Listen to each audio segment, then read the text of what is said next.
Étant monté dans les hauteurs, il a amené des captifs et il a fait des dons aux hommes. Celui qui est descendu, c'est le même qui est monté au-dessus de tous les cieux, afin de remplir toutes choses. Éphésiens 4, 8, 10.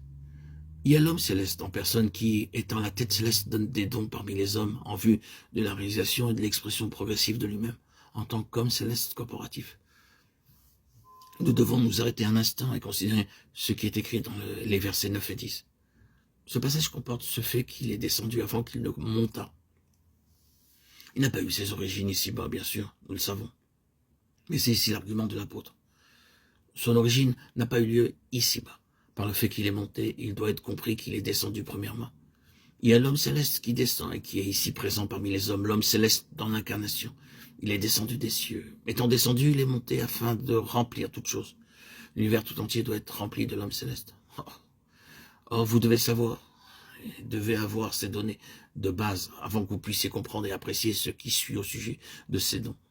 En relation avec ce fait que toute chose soit remplie par l'homme céleste, il doit y avoir l'accroissement du corps. Ce chapitre est toute une pièce. Christ n'est pas ici comme séparé de son corps.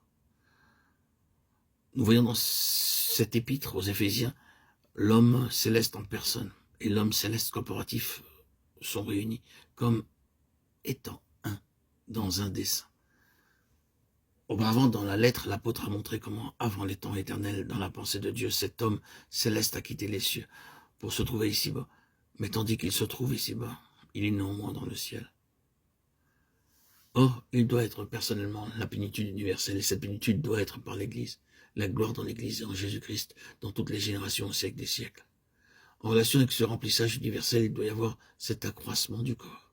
En lui, tout l'édifice bien coordonné s'élève pour être un temple saint dans le Seigneur. Éphésiens 2, 21.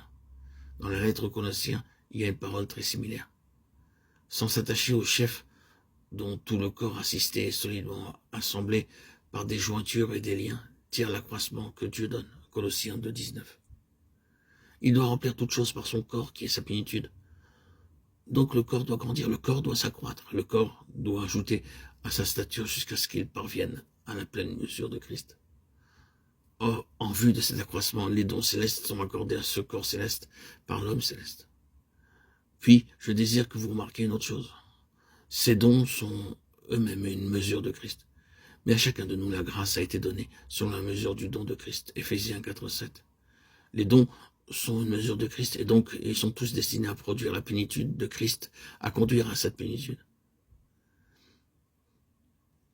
À leur façon, ils représentent une plénitude de Christ dispensée dans le corps.